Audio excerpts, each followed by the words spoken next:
So I'm going to be talking about how are we going to develop novel therapies for people with psychiatric disorders.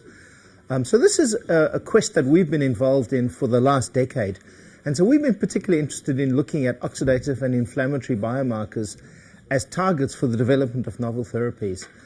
But for the purposes of time, I'm not going to be going into too much in the way of the basic neuroscience explaining why there's oxidative stress and inflammation. I'm just going to put it on the table as read that oxidative stress and inflammation are part of the pathology of these disorders. And I think this has been very well documented by John and Joel and our previous speakers. So how are we supposed to develop novel therapies? What are the pathways for us to develop novel therapeutics in people with psychiatric disorders? And I have to say, we're in a crisis in drug development because in the last decade or two, we've really failed to develop novel therapies, particularly on the part of industry. And most of the therapies we've got are really decades old. So there are three broad ways we can go about developing novel therapies. The first way is the classical pharmacology way. You identify a target, a receptor, a singular target, you engage it, you bind to this receptor, and you fix the problem. Well, this has been very unsuccessful in developing novel therapies. The second path is a much messier way. It's looking at systems, pathways, and networks. So these would be things like inflammation, oxidative stress, neurogenesis, the microbiome, but broad, much messier systems and targets. And these are, by definition, mutually interacting. This is really where we're focusing. But hand on heart, the honest truth is that most of our treatments have come through the third path, the path of serendipity. Oh my God, we've given this tuberculous drug to depressed people and they seem happier. We've given this antihistamine to people who are psychotic and they seem less crazy. And then we reverse engineer it and then we just make copies or Me Too drugs of the same thing. And that essentially is the history of psychopharmacology over the last 5 decades. So I've divided this talk, bit of tongue-in-cheek, into something old, something new, and something borrowed. So I'm going to start off with some old stuff, which maybe is new again. And we've been interested in bipolar disorder, and we've been interested in the maintenance of bipolar disorder, whether one can offer neuroprotection against the neuroprogressive process that occurs in people with bipolar disorder. And when we started the study, it was really a point of equipoise. We didn't know which was the best agent for the maintenance of bipolar disorder. What we did believe was that if you're going to try to engage in neuroprotective strategy, you've got to do this very early. And because by the time multiple episodes have passed, the damage has been done. So if you're going to be engaging in a neuroprotective strategy, it has to be done in the first episode. And that's what we chose to do. So this is a very difficult study to do because first episode patients are quite rare. So we wanted to know, in the first 12 months after a manic episode, which agent's better for neurochemistry, cognition, and brain structure. And we essentially were comparing what, at least 5 or 6 years ago, were the two benchmark agents, Lithium as the choice mood stabilizer, and at the time, everybody's favorite atypical antipsychotic was quetiapine. Because we never thought we were powered, statistically, we were going to measure symptoms, but this was not a primary outcome because we didn't think we'd have hope in hell of finding anything. And for me, this study is a salutary lesson on why you've got to do research. Because everything we thought we find, we didn't find. And everything we found, we never thought we were going to find. So we really thought these agents would be equivalent, but that's not what we found. So the first thing to look at is cognition. And on a couple of measures of cognition, Lithium, the quetiapine group in yellow, did not change, but the Lithium group improved. So this is fast fluency. It's an executive measure. It improved in the Lithium group. And another measure which improved is verbal learning. So you could see errors on verbal learning improved in the Lithium group, but didn't change in the quetiapine group. So on a number of neurocognitive measures, Lithium is protecting your brain, your cognitive functioning, and the quetiapine Wasn't. Now, grey matter. This was our primary hypothesis, because if you look at the literature says lithium protects grey matter loss. And we went into the study, we thought, well, yep, that's what we're going to find. We're going to find an effect on grey matter. Well, that's not what we found. What we found was white matter. No changes at all on any measures of white matter. But we found a neuroprotective effect of lithium compared to controls. So this is the lithium group, and that's the control, and this is the quetiapine group. We had a normal control group as well. So that lithium prevented white matter loss in the 1 year after a first episode of illness. Neither agent affected grey matter. Now, this is important for a number of reasons. Some of you might know that there's a bit of a literature that antipsychotics might be toxic to the brain. We didn't find that. So there was no evidence that quetiapine was making a difference, either making it better or making it worse. But lithium was improving, was protecting against white matter loss, but not grey matter loss. I'm just going to show you some of the spectroscopy, because we've got much spectroscopy data. But when we look at the left hippocampus, you can see an improvement in a number of neuroprotective markers. So this is N-acetylcysteine. It's one of the key markers of neuronal viability. And this is improving in the lithium group, but not changing in any of the other group. So lithium's improving a number of key markers of neuronal viability. Resting state connectivity, it was briefly mentioned earlier, but resting state connectivity is the pattern of interactions between a number of key brain areas at rest. In bipolar disorder, and again, I don't want to go into too much detail because time doesn't permit, but in bipolar disorder, there's evidence of abnormal resting state connectivity. And this was normalized by lithium. So if you look at resting state connectivity in the dorsal circuits, linking the caudate and the prefrontal cortex, as well as in the ventral corticostriatal network, linking the striatum to the orbitofrontal cortex, you see a change in the lithium group, but not in the other groups. So lithium is normalizing abnormal resting state connectivity. Did we expect to find this? Nope. And let me go into the clinical findings. There's been a lot of literature comparing lithium and antipsychotics. The best study is this one by my friend and colleague Andy Nierenberg. So it's a huge study, 240 people in the lithium group, 242 people in the quetiapine group. You don't need a statistician to tell you that he found absolutely nothing. There was no difference at all between these groups. But two very important clinical points to understand the study. First, everybody came into the study depressed, or most. And secondly, this was a group of chronically ill people. So when I read Andy's study, I said to our very, very busy statistician, look, Sue, don't bother analyzing it. It's a waste of your time. There's nothing to see here. Move along. But our imaging people said, look, just give us this data because we want to use it as a covariate. A couple of weeks later, they came back to me and said, hey, have a look at this. There's something to see here. So this is what we found. Over the 1 year of study, so light gray is lithium, the dark line is quetiapine. On bipolar depression rating scale, you can see at around about the 6-month mark, the lithium group is staying well. The quetiapine group is starting to relapse. On the Young Malia rating scale, we're seeing exactly the same. On global impression of bipolar disorder, we're seeing exactly the same. So here you can see the quetiapine group deteriorating and the lithium group staying well. On scores of mania, a trend towards the same thing. On overall bipolar disorder, so this is a clinician global impression. I think this is the best scale in all of psychiatry, the CGI. So let me just give you an idea of the index for those of you who are not familiar with the CGI. A score of 1 is equivalent to a clinician rating of normal, not at all ill. And a score of about 3.5 is somewhere between mild, moderately to severely ill. So the quetiapine group is sitting at 3.5, and the lithium group is sitting at 1.4.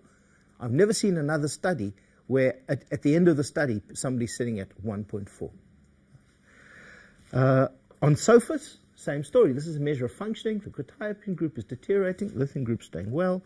On GAF, Global Assessment of Functioning, you see the same thing. So we saw absolutely striking results favoring lithium after a first episode. Now, why the hell are we seeing this? Well, it may have to do with that these people had a first episode. There's something about stage. It may be that they were severely ill. It may be that these people were psychotic, and maybe there's something special about lithium and psychosis. But we also think that a very powerful reason is that a first episode cohort is a clean cohort. Nobody's been treated before. And for most of the studies we do as researchers, we tend to recruit only people who failed everything else. And I only come and knock on your door and say, hey, I'll take your fancy new treatment because I've tried everything and nothing works. So researchers tend to select treatment refractory individuals and then make claims that nothing's good anymore, which is the story of why antidepressants don't work anymore. So I think that that's a real issue. And as I said, these are very surprising results. So let me move on to the second of my three chapters, and that's something new. So we've been interested in N-acetylcysteine for the better part of a decade. And I'm not going to show you my old clinical trial slides because there's just not enough time. But just suffice it to say that we started our journey with N-acetylcysteine looking at schizophrenia and bipolar disorder, and we're able to show a fairly significant effect of NAC in reducing the symptoms of depression in bipolar disorder and in improving negative symptoms in schizophrenia. So N-acetylcysteine is a precursor of glutathione, and glutathione is the major antioxidant in the brain. And it also does a host of other things, and we have no idea how it works, but goodness enough, it does. So I'm just going to show you our more recent data because I just don't have time to show you everything. So we published this about a few months ago, or about a year ago, N-acetylcysteine in depression. It was a sample size of 252, I think, something like that. Something like that. This just scraped under the line at the 12-week end of trial, but at the 16-week post-discontinuation visit, the study was significant. There was a separation between NAC and placebo. So I just want to go back to what I said about why I think lithium's looking better. It's exactly why it's so difficult to do depression studies, because the only people who come knock on the door are people who have failed everything, they're doing badly. As a clinician, I would say most of these people have primary personality disorders, and we can't get anything to work in these people. So this gap of 4 points between drug and placebo is about as much as you ever see in clinical trials, and that's what we found. So we need data from other places. And this is what I love about research. So these guys were interested in a disorder called idiopathic pulmonary fibrosis, and they were looking at NAC to treat idiopathic pulmonary fibrosis. And they did this clinical trial, and it was methodologically fantabulous, good enough to get published in the New England Journal of Medicine. The bad news, it was completely useless for idiopathic pulmonary fibrosis, did nothing at all. But they put in a mood scale. They put in the SF-36. And if you look at the aggregate mental health scores, because this is a disorder where people deteriorate, the people in the placebo group got much worse because this is a deteriorating disorder. But in the NAC group, they remained happy and chirpy. So the best evidence for NAC as an antidepressant comes from a pulmonology study. Again, I haven't got time to show you all the data, but at this point in time, we now have enough data so that 18 months ago, there was no data at all for NAC as an antidepressant. We now have enough data to do a meta-analysis, and the overall effect of NAC on depressive symptoms seems to be positive. We've also just finished a subgroup analysis, a pooled analysis of our schizophrenia and bipolar studies looking at NAC on cognition. And we found a signal. So this is a paper that Olivia Dean and Marta Rapau from Spain did together, suggesting an effect of NAC on working memory. For those of you who are paying attention, working memory is exactly what lithium was improving. So it looks like working memory is a plastic target in psychiatric disorders, and we can maybe do something about it. Oh, that's the figure of the same thing. So we've just finished a study with some Brazilian colleagues looking at NAC in smoking. Why smoking, might you ask? Well, one of the things we did in our schizophrenia trials is we noticed, just serendipitously, that people who were smoking just couldn't be buggered anymore to smoke. They just lost interest. And a very strong group of researchers in South Carolina, led by Peter Kalivas, had been looking at NAC as a treatment for addictions. So we just did this study of NAC in smoking cessation. The politics of how we got the study done is an interesting dinner time talk. But essentially, the short story is we got this study rejected 1 million times by our grant funding agency. And eventually, we gave the protocol to some Brazilian colleagues who were able to do it for us. So we saw a reduction in cigarettes smoked, in exhaled carbon monoxide, and very importantly for us, we replicated our efficacy of NAC in unipolar depression. So we were, of course, very happy to see this. So the top-line finding is 47% of NAC-treated individuals versus 21% of placebo-treated individuals were able to quit smoking. So, of course, we now are putting this in for grant to do a bigger replicatory study, and almost certainly it'll be rejected again. But it's not all good news. Last time I was visiting Marion, we were talking about doing this study for NAC in autism. And I can tell you that we did 20 different outcome measures, and every single one of them was negative. We couldn't even find a type 1 error, not even one type 1 error. So you don't need a statistician to tell you that on any of these measures, NAC is completely useless. I'm going to change gear completely again. What about the mitochondria as a treatment target? So we've been, let me just step back a bit. Sorry, I think I've pruned one too many slides. We believe bipolar disorder is a mitochondrial disorder. So bipolar disorder is a disorder of energy. When you're manic, you got too much. When you're depressed, you ain't got none. It's a state-dependent dysregulation in mitochondrial biogenesis. So then the question becomes, if this is true, maybe you can treat the disorder at a mitochondrial level. And the good news is there are a hell of a lot of agents that you can choose to alter mitochondrial biogenesis. And we're really trying to boost mitochondrial biogenesis because if depression, there might be inadequate biogenesis. Maybe by boosting biogenesis, you can fix depression. Maybe. So you can add in a whole lot of agents. And at least for the purposes of bipolar disorder, complex 1 appears to be where most of the action is. So you can pick any one of a zillion different agents, resveratrol, coenzyme Q, lipoic acid, vitamin E, nicotinamide, carnitine, resveratrol again, N-acetylcysteine. There's a million different things that you can pick that might have an impact on mitochondrial function.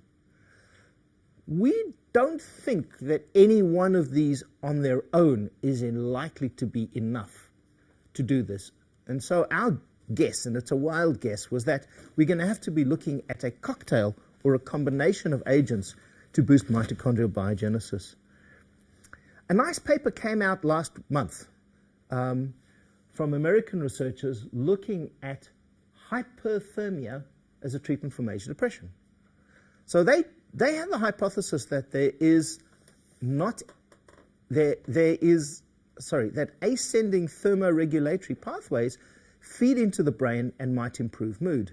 And so they did a study where they cooked people. They put them under infrared lights. They heated at their core temperature, and symptoms of depression improved. And we looked at these data and we thought, hell of interesting. The results are great, but we think it's proving the wrong hypothesis. Because hypothermia is one way of increasing mitochondrial biogenesis. As you increase your temperature, you significantly drive your mitochondrial biogenesis capacity. So we actually wrote to the journal and said, nice data, wrong hypothesis, and we might actually get it published. So we've got this integrative model of the mitochondrial basis of bipolar disorder. What we think is that all the biomarkers that are buggered in bipolar disorder, from dopamine, glutamate, inflammatory biomarkers like TNF-alpha, dysregulated intracellular calcium, uric acid, apoptotic markers like BCL2, and circadian rhythm biomarkers like clock, all of these feed into mitochondrial function, and it's our view that this is a potentially plastic target. So Olivia has been, for the last umpteen years, leading a trial looking at trying to treat bipolar disorder as a mitochondrial disorder. We were hoping to have the study analyzed by now, so it's in air traffic control with our incredibly busy statistician. We've randomized 183 people, and unfortunately I can't give you data, but this is our cocktail. So it's NAC, carnitine, ubiquinone, alpha-lipoic acid, and the list goes on. A lot of vitamin cofactors. One of the difficulties that we got in bipolar disorder, in fact of all of psychiatry, is the absence of quality models. In order to unlock the core neurobiology of these disorders, one has to have quality animal models. And in bipolar disorder, we really haven't had one. So there are a couple of models people have used. Amphetamine. Tadafumi Kato in Japan has used a Polg knockout mouse. But I don't know that any of these has really had great face validity.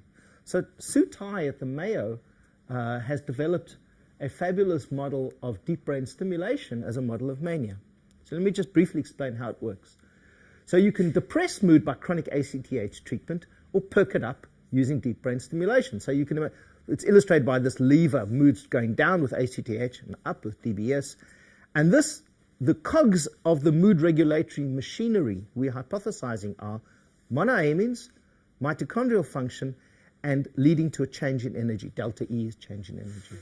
And we think that this, on the dial, can shift mood from mania to depression. If you overdrive the nucleus accumbens through deep brain stimulation, you can cause an animal phenotype of mania. The next study I want to just tell you about that we're doing, again, this is the work of Olivia Dean. So she's been working on this study for the last 3-4 years. A study of minocycline in the treatment of depression. In the context of the microbiome, this would be a little bit interesting. And that's not really how we started the study, because this was never our starting hypothesis. Our starting hypothesis was, Olivia's hypothesis was that minocycline has anti-inflammatory effects, it has effects on redox signaling, and it enhances neurogenesis. But it just happens to be an antibiotic. So again, we don't. I don't have a data slide for you, but I can just tell you that there was a 4-point separation between minocycline and placebo on depressive symptoms, which unfortunately just fell under the bar of statistical significance. But it was positive on a number of other measures, particularly functioning, quality of life, and global impression. So we think that this is a interesting new lead. It's the first RCT data of minocycline as a treatment for depression. And this opens to the door to a whole range of related compounds as well as the use of minocycline. The next area that we're interested in, and I'm just derailing even more, so this is nothing to do with inflammation, it's the use of the internet for treatment of psychotherapeutic disorders. So the web is now the great new thing, both in the treatment and the prevention of psychiatric disorders. I just showed you this slide because it's brand new. It came out a couple of weeks ago, looking at web-based preventative interventions for adults with subthreshold disorders, and it suggests that internet might be able to prevent psychiatric disorders. But we actually think it can treat it too. So we've got, as far as we know, one of the first RCT data on the internet as a treatment for psychiatric disorders. We have just finished the study. It's an NIH-funded study. The website is called moodswings.net.au.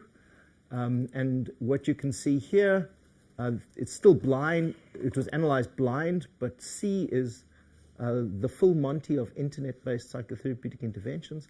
And this separated from A, which is the treatment as usual condition.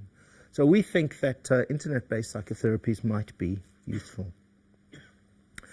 Let me finish off the lecture by talking about the borrowed stuff. We tend, as has been mentioned by previous speakers, to think in silos And pharmacologically, we're terribly guilty of thinking in silos. And we tend to think that this is a cardiovascular drug, or that is a diabetic drug, and this is a drug for hypertension. But the reality is that these pathways do not respect disorders, and they do not respect organ systems. And we're a great believer in the potential value of repurposing agents from other disorders for psychiatric disorders. So I'm going to talk about statins. My apologies, John. The first clue that we got, let me tell you, why statins? Well, we're interested in inflammation. So what are the agents that everybody takes that influences inflammation? Well, they take non-steroidals, they take aspirin, they take statins, they take all kinds of stuff. And so through the Geelong osteoporosis study, Felice and colleagues looked at, if you are in our cohort and you take a statin and we follow you for 10 years, what's your odds ratio for developing depression? And this is what we found. These are people who take statins. These are people who don't take statins. Odds ratio, 0.2, 80% risk reduction. When we saw these data, we couldn't believe them. I'm not going to show you any more of the epidemiological data, but I'll summarize it by saying we've now replicated this finding 4 or 5 times in different data sets, and it also holds true at the level of meta-analysis. So that in observational studies, if you take a statin, you're much less likely to become depressed. But as your mother would have told you, correlation is not causation, and epidemiology only takes you so far. You need randomized controlled data. And these, I think this is, let me just skip this one. So there are now 3 RCTs of statins in depression. All of them are positive. So there's one of lovastatin, one of fluoxetine, and one of atorvastatin, and all 3 of them are positive. And we've just published a meta-analysis of this data, which unsurprisingly is positive. And the paper I like the most is this one by Samyang Kim from Korea. So he's at Chungnam University, and he compared escitalopram and a statin in people who've had an acute coronary syndrome. So just look at HAM-D at 24 weeks, because these all show very similar things. Escitalopram is the green. Escitalopram and statin is the green. Escitalopram alone is the blue. Statin alone is the yellow, and pink is nothing. So you can see the combo is better than either drug alone. Both drugs are better than nothing. And that's true HAM-D at 1 year, exactly the same pattern. And it's a little bit messier on the Beck Depression Inventory, but broadly showing the same effect. So we've now got a number of studies showing that statins might be antidepressant. What about aspirin? So there's no good RCT data so far, but we have a number of epidemiological studies. I'm just showing you this one because it's the most recent one. It, again, is a few months old. And they basically showed that anybody who was taking aspirin, so which one's aspirin? This is the aspirin. So if you take aspirin, you have a significantly lower rate of developing depression. So it lowers your rate of developing depression. Ibuprofen increases it. We can't explain why. My own guess is that this is confounding, residual confounding, because you take aspirin for cardiovascular prophylaxis, you take ibuprofen and diclofenac because you have somatization syndrome, somatic syndrome. So I think you can't deduce causality from this, but I think, again, it points to the need for RCTs to be done. So again, Olivia and I are doing this study. We call it the YODA-A study. So YODA stands for Youth Depression Alleviation, and A is anti-inflammatories. And we are comparing aspirin, rosuvastatin, and placebo. It's a 3-month study with a 12-month follow-up. And we're kind of getting towards the end of the study. We probably have data by end of next year. But the study that I think I'm most excited about is this one, ASPRI. So we were, I think, and I have to say, use the word privilege, and it genuinely is a privilege. I've been privileged to be a part of this study. ASPRI is one of the largest, it's going to be by a factor of 10 the largest RCT ever done in psychiatry. It looks at the potential of aspirin to prevent depression. Now remember, we have no primary prevention strategies in psychiatry, certainly not pharmacotherapies. And so if it's true that aspirin, low-dose aspirin, can prevent depression, I think this would have significant public health implications. So this study looks at healthy elderly people over the age of 70. It's an NHMRC funded study. It's recruited, sorry, that's a typo. It's 19,118 people. At the moment, we are at year 3. So we've got another 2 years to go before the follow-up is done.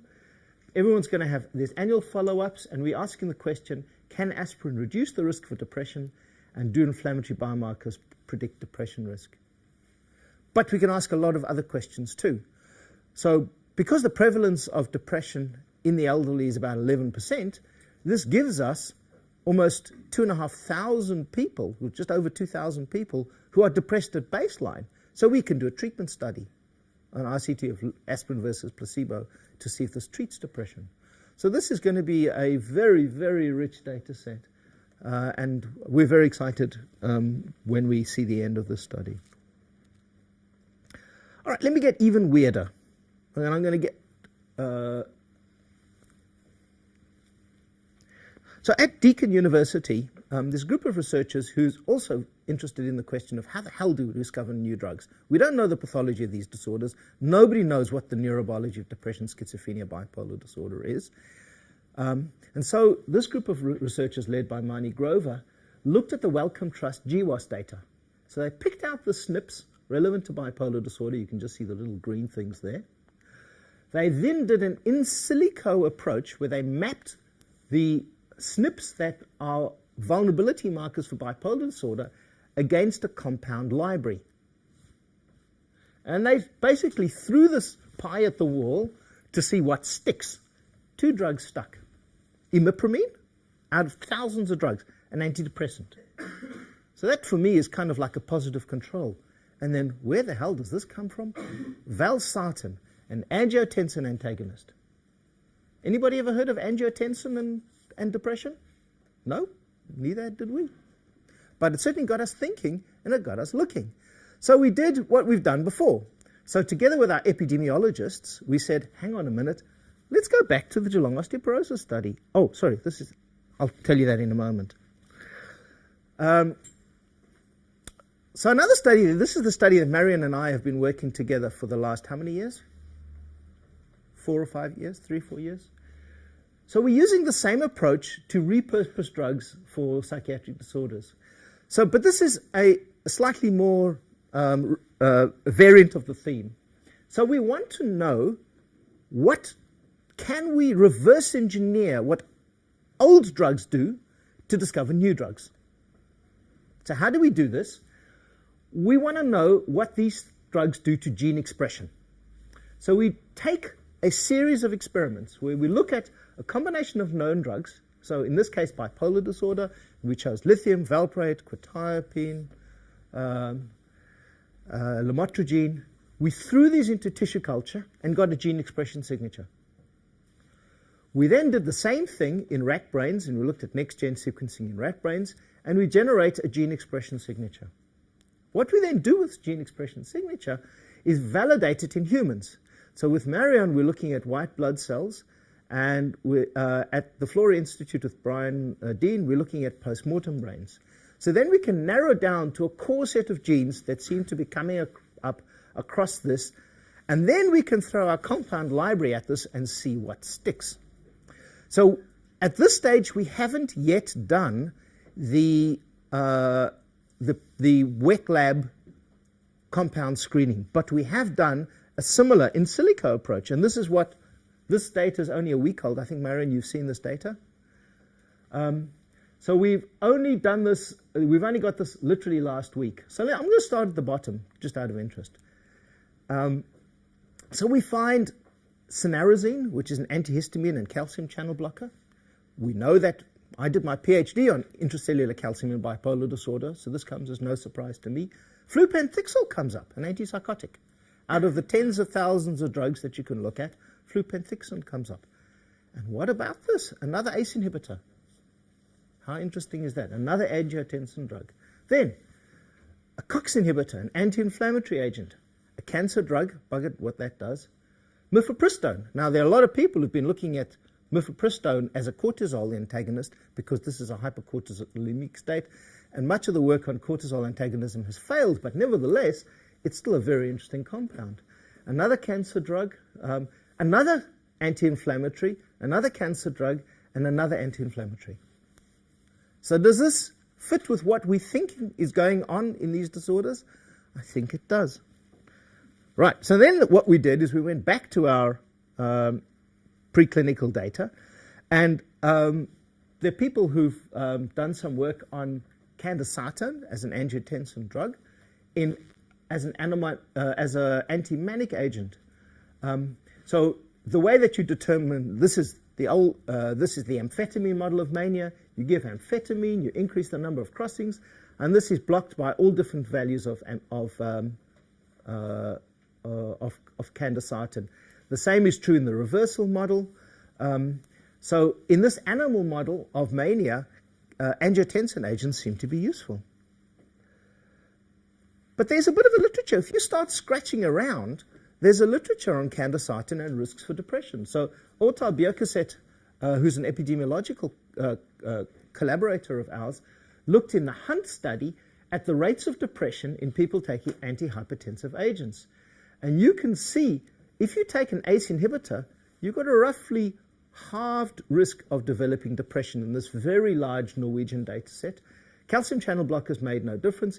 Beta blockers made no difference either. But if you take an angiotensin drug, you might be associated with a low risk of depression. So this is the study I wanted to tell you about. So this is going back to our Geelong osteoporosis study. We looked at, if you're in our study and taking an angiotensin agent, do you develop depression? That's the line. And if you don't, that's the line. So again, these are fairly and squarely in the too good to be true, you can't believe it, you have to replicate it data. But it does suggest that angiotensin may be a very useful potential novel therapeutic target. So the last piece of evidence about the angiotensin story I want to show you is there's a literature on quality of life, mental health quality of life, in the hypertension literature. So these are people who are not selected on the basis of a psychiatric disorder, but they run these studies, they measure their quality of life, and we've just finished this meta-analysis of angiotensin inhibitors and quality of life in healthy populations. This is not a clinical population. And what you can see is on mental quality of life, on positive well-being, on overall quality of life, and on aggregate scores, people who take angiotensin agents seem to be chirpier. So we think angiotensin might be an interesting place for us to start looking. So I just want to again say exactly what all of our other speakers have said. This is a team sport. None of us can do this on our own. And I have to thank my incredible team of both within the Impact Unit as well as our wonderful collaborators, without whom none of this would be possible. Thank you.